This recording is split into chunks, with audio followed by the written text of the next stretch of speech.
Picture this. You walk into a room and conversations pause, eyes turn toward you, and there's an unmistakable shift in the energy around you.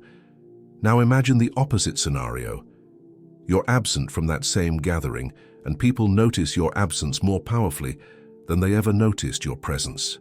What creates this magnetic quality that makes others feel the void when you're gone? The ancient Stoics understood this phenomenon intimately, and they called it living with such virtue and character that your very essence becomes irreplaceable to those around you. Today I'm going to reveal the profound Stoic principles that will transform you into someone whose absence is felt more deeply than most people's presence. Someone who commands respect, not through force or manipulation, but through the sheer power of embodied wisdom and unshakable character. You see, we live in a world obsessed with attention-seeking behavior, where people desperately claw for recognition through loud voices, dramatic gestures, and constant self-promotion. But what if I told you that the most powerful individuals throughout history operated on an entirely different principle? They understood that true influence comes not from demanding attention, but from becoming so valuable, so principled, and so genuinely present that your absence creates a vacuum others can't ignore. This isn't about playing games or manipulating emotions. This is about becoming the kind of person who adds such genuine value to every interaction, every relationship, and every situation, that when you're not there, people instinctively recognize something essential is missing. The Stoic philosophers of ancient Rome and Greece mastered this art, and their teachings can transform how you show up in the world, how others perceive you, and ultimately, how deeply you're valued and remembered. When Marcus Aurelius rode through the dusty streets of Rome in 161 AD, newly crowned as emperor of the most powerful empire in human history, he carried with him not the arrogance of absolute power, but the weight of Stoic responsibility. Unlike his predecessors who demanded attention through spectacle and fear, Marcus understood that true leadership meant becoming indispensable through character rather than force. He would spend the next 19 years proving that a leader's greatest power lies not in what they take, but in what they give, not in the noise they make, but in the wisdom they embody.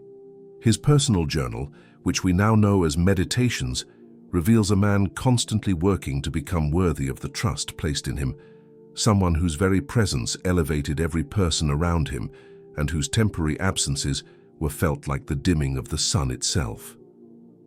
The first principle that makes your absence deeply felt is what the Stoics called living according to nature, but not in the way most people think.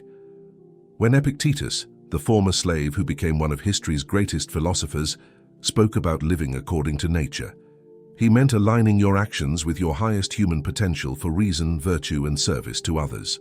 Imagine Epictetus in his simple dwelling in Nicopolis, surrounded by eager students who traveled hundreds of miles just to hear him speak. These weren't people seeking entertainment or empty motivation. They were drawn to someone who had transformed suffering into wisdom, bondage into freedom, and personal limitation into universal truth. When Epictetus wasn't available to teach, his students didn't simply find another teacher to fill the void. They felt his specific absence because he had become irreplaceable through the unique combination of his experience, wisdom, and character. You create this same irreplaceable quality when you stop trying to be everything to everyone and instead become authentically, powerfully yourself. When you align your daily actions with your deepest values and highest potential, you develop a presence that's impossible to replicate because it's genuinely yours. Consider how this plays out in your own life. Instead of constantly adapting your personality to please different groups or seeking approval through conformity, you begin to show up as your authentic self in every situation. You speak your truth with kindness, but without compromise. You make decisions based on your principles rather than popular opinion. You offer your unique perspective, skills, and energy in ways that only you can. When you operate from this place of authentic alignment, people don't just enjoy your company. They come to depend on the specific value that only you can provide. Your absence is felt not because you've made yourself the center of attention, but because you've made yourself genuinely valuable through your authentic contribution to every relationship and situation. The second transformative principle involves what Seneca called preferred indifference. a concept that revolutionizes how you relate to everything external to your character. Picture Seneca in his magnificent villa overlooking the Bay of Naples, one of the wealthiest men in the Roman Empire, yet writing letters to his friend Lucilius about the danger of attachment to material possessions. Seneca wasn't advocating poverty. He was teaching something far more sophisticated. He understood that true power comes from enjoying life's pleasures without being enslaved by them, from appreciating success without being defined by it, from loving people deeply without being destroyed by their potential loss. This created an almost mystical quality around Seneca that both fascinated and disturbed his contemporaries. He could lose his fortune without losing his composure, face political exile without losing his dignity, and approach his own death with curiosity rather than terror. When you master this principle of holding things lightly, you develop what others perceive as an almost supernatural strength. You're not the person who falls apart when plans change, who becomes bitter when relationships end, or who loses their sense of self when external circumstances shift. Instead, you become someone others can rely on precisely because you're not desperately clinging to any particular outcome. This creates a profound sense of security in others when they're around you. They know you're not going to manipulate them to meet your emotional needs, not going to fall apart if they can't give you what you want, and not going to become resentful if life doesn't go according to your plans. Your emotional stability and inner freedom become a gift to everyone in your orbit, and when you're absent, they feel the loss of that steady, reassuring presence that helped them feel safe to be themselves. Think about the people in your own life whose absence you feel most keenly. They're rarely the loudest or most demanding people. Instead, they're usually the ones who created space for you to be yourself, who offered support without strings attached, who remained calm and centered even when chaos swirled around them. You can become this person by practicing what Seneca taught. Enjoy what you have without being attached to keeping it. Love people deeply without trying to control them. Pursue goals passionately without being devastated if you don't achieve them. This isn't emotional detachment, it's emotional freedom. And that freedom is magnetic in a world full of people trapped by their own desperate attachments and fears. The third principle that makes your absence profoundly felt involves the Stoic practice of memento mori and its sister concept, negative visualization. Marcus Aurelius regularly contemplated his own mortality and the temporary nature of all things, not to become morbid or pessimistic, but to cultivate a deeper appreciation for the present moment and the people in his life. In his meditations, he writes about imagining the loss of his loved ones not to torture himself, but to ensure he never takes them for granted. This practice created in Marcus an intensity of presence and gratitude that people found almost overwhelming. When he looked at you, you felt truly seen. When he spoke with you, you felt like the most important person in the world.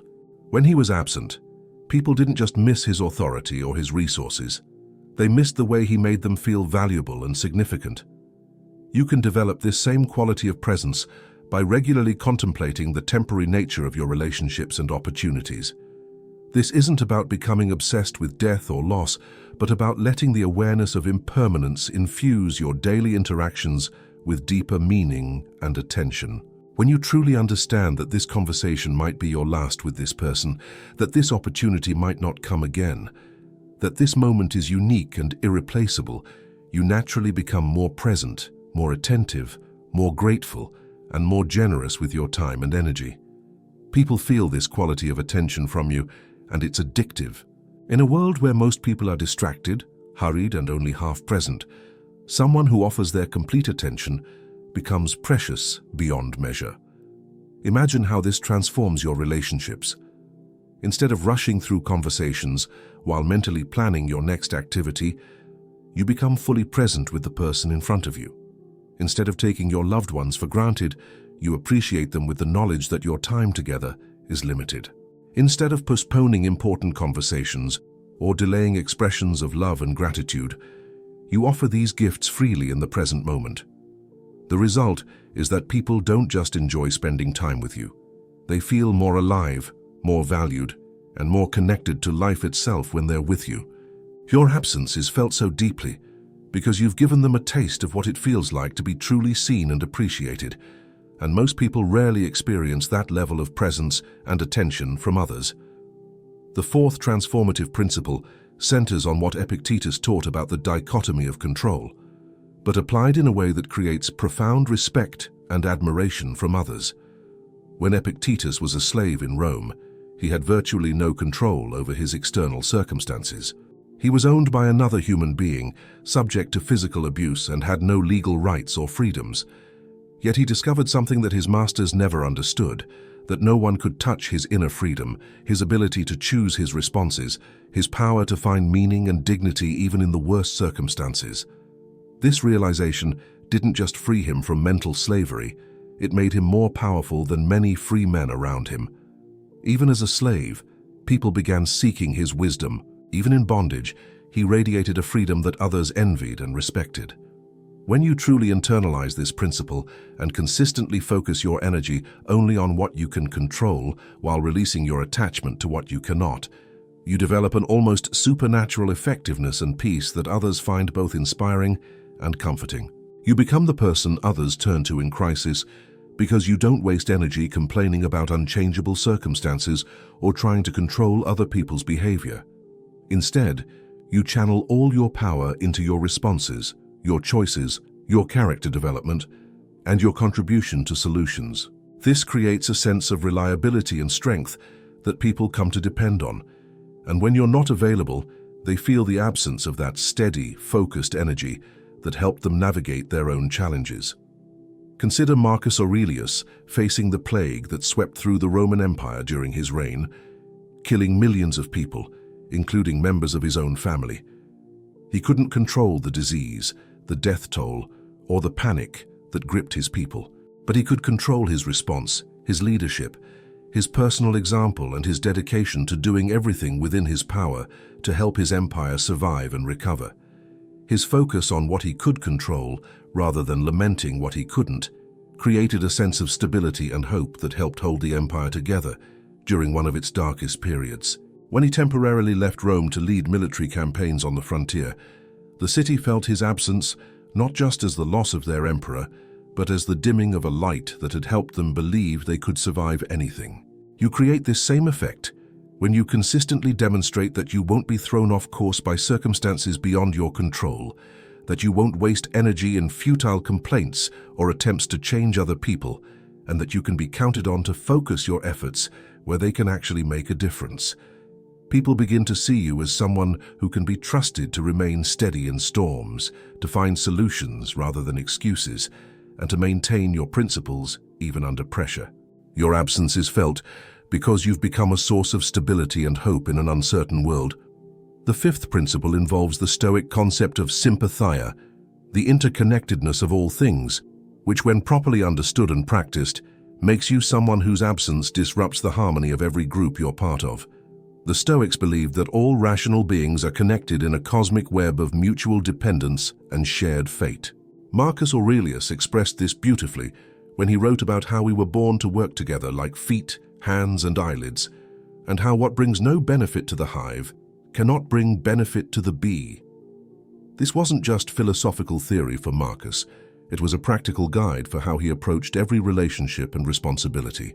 When you truly understand and embody this principle of interconnectedness, you naturally become someone who enhances every group dynamic, who helps others succeed, who finds ways to create mutual benefit, and who contributes to the collective good without sacrificing your own integrity or well-being. You become skilled at seeing how your actions ripple out to affect others, and you take responsibility for making those ripples positive ones. This creates a quality of leadership and cooperation that others find invaluable. And when you're absent from a team, family, or social group, people notice immediately that something essential is missing from the chemistry and effectiveness of the group.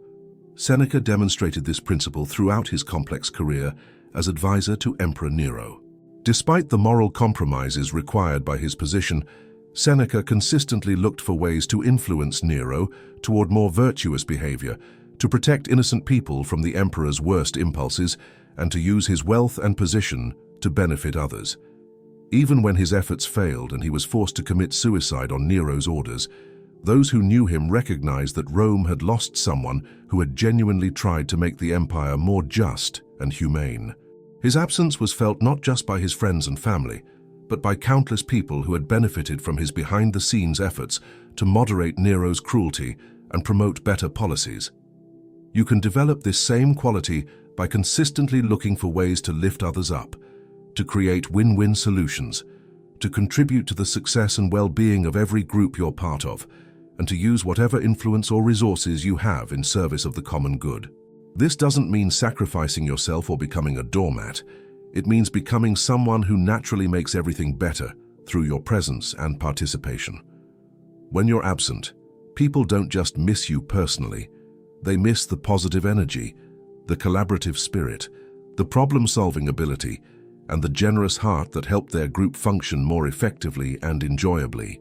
The sixth transformative principle involves what the Stoics called premeditatio malorum, the practice of imagining potential setbacks and losses, not to invite them, but to build psychological resilience and reduce the power of fear over your decisions.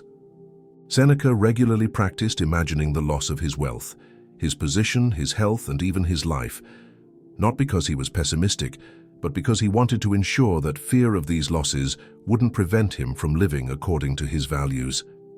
This practice created in him a fearlessness that others found both admirable and slightly intimidating.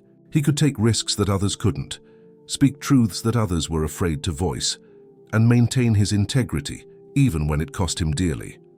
When you regularly practice imagining and preparing for potential setbacks, you develop a courage and resilience that naturally inspires others and makes them want to be around you. You become someone others can count on to remain strong in difficult times, to make hard decisions when necessary, and to face challenges with grace rather than panic.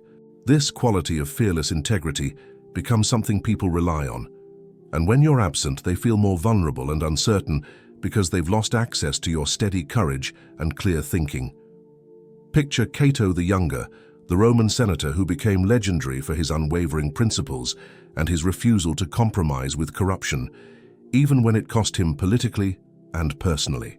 Cato regularly prepared himself for the possibility of exile, imprisonment, or death, rather than abandon his values, and this preparation gave him a freedom and fearlessness that both inspired his allies and frustrated his enemies. Even Julius Caesar, who was often opposed by Cato, respected his integrity and consistency.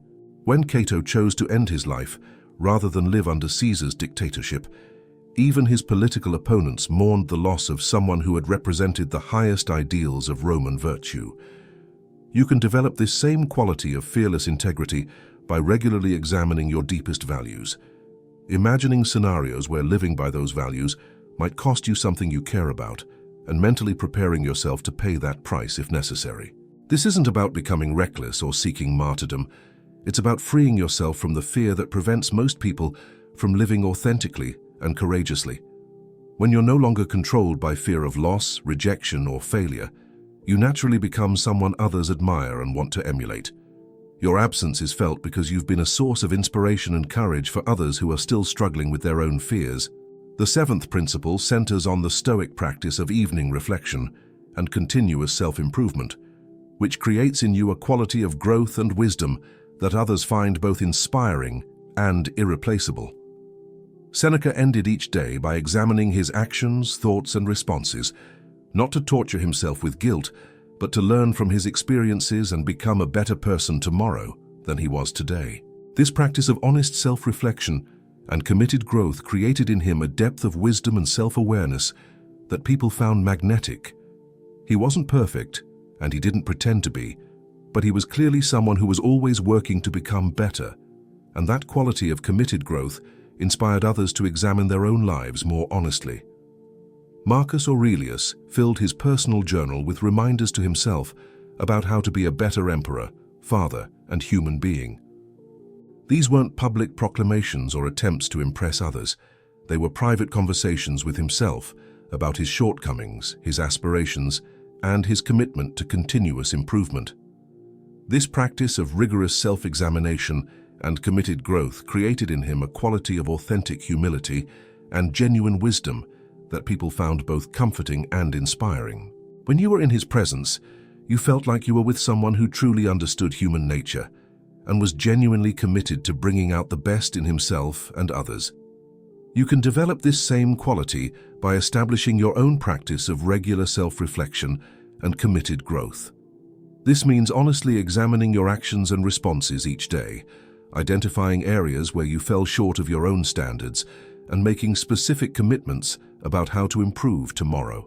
It means reading, studying, and learning from others who have walked the path of virtue before you. It means seeking feedback from trusted friends and mentors and being willing to change when you discover better ways of thinking or acting. When you consistently demonstrate this commitment to growth and improvement, people don't just respect you, they're inspired by your example to examine and improve their own lives. The absence of someone who is genuinely committed to growth and improvement is felt deeply because most people are stuck in patterns of defensiveness, blame, and stagnation. When they encounter someone who takes responsibility for their mistakes, learns from their experiences, and consistently works to become better, it gives them hope that change and growth are possible.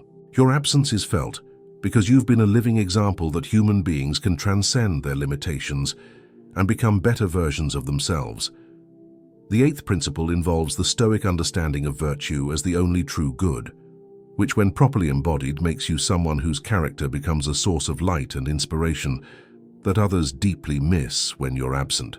The Stoics taught that external things like wealth, reputation, and even health are indifferent. They can be used well or poorly, but they don't determine your worth or happiness. Only virtue, wisdom, justice, courage, and temperance has inherent value and can never be taken away from you by external circumstances. Epictetus embodied this principle throughout his life, from his years as a slave through his career as a renowned teacher. His physical circumstances changed dramatically, but his commitment to virtue remained constant. Whether he was being abused by his master or honored by his students, he maintained the same dedication to wisdom, the same concern for justice, the same courage in facing difficulties, and the same temperance in his desires and reactions. This consistency created in him a quality of inner nobility that had nothing to do with his social status or material possessions. People were drawn to him not because of what he had, but because of who he was. When you make virtue your primary goal and measure of success, you develop a quality of character that transcends circumstances and inspires others regardless of your external situation. You become someone who can be trusted to do the right thing even when it's difficult, to tell the truth even when it's uncomfortable, to show courage even when you're afraid, and to exercise self-control even when you're tempted. This reliability of character becomes something people depend on, and when you're absent, they feel the loss of that moral anchor and inspiration. Consider how this plays out in practical terms.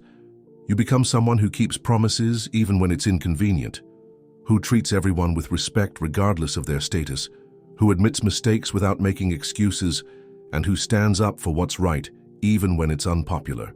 You become known as someone whose word can be trusted, whose motives are pure, and whose character is solid. In a world full of people who compromise their values for convenience or advantage, someone who consistently chooses virtue over expedience becomes precious and irreplaceable. The ninth principle involves the Stoic concept of memento vivere, remember to live, which complements memento mori and creates in you a quality of vitality and engagement that makes your presence a gift and your absence a genuine loss. While contemplating mortality helps you appreciate the present moment, remembering to truly live ensures that you make the most of the time you have. The Stoics weren't advocates of grim endurance. They believed in living fully, joyfully, and meaningfully within the constraints of virtue and wisdom. Seneca, despite his philosophical seriousness, was known for his wit, his appreciation of beauty, his enjoyment of friendship, and his zest for intellectual discovery. He didn't see philosophy as a burden, but as a liberation that allowed him to enjoy life more fully because he was no longer enslaved by fear, desire, or false beliefs about what would make him happy. His letters to Lucilius are filled with observations about the pleasure of simple things, the joy of learning, the satisfaction of helping others, and the deep contentment that comes from living according to nature. When you combine Stoic wisdom with genuine enthusiasm for life, you become someone who brings energy, curiosity, and joy to every situation while maintaining your inner peace and principled behavior. You're not the person who dampens others' spirits with pessimism or superiority, nor are you someone who seeks happiness through shallow pleasures or external validation. Instead, you radiate the deep satisfaction that comes from living meaningfully and the genuine enthusiasm that comes from appreciating life's genuine gifts.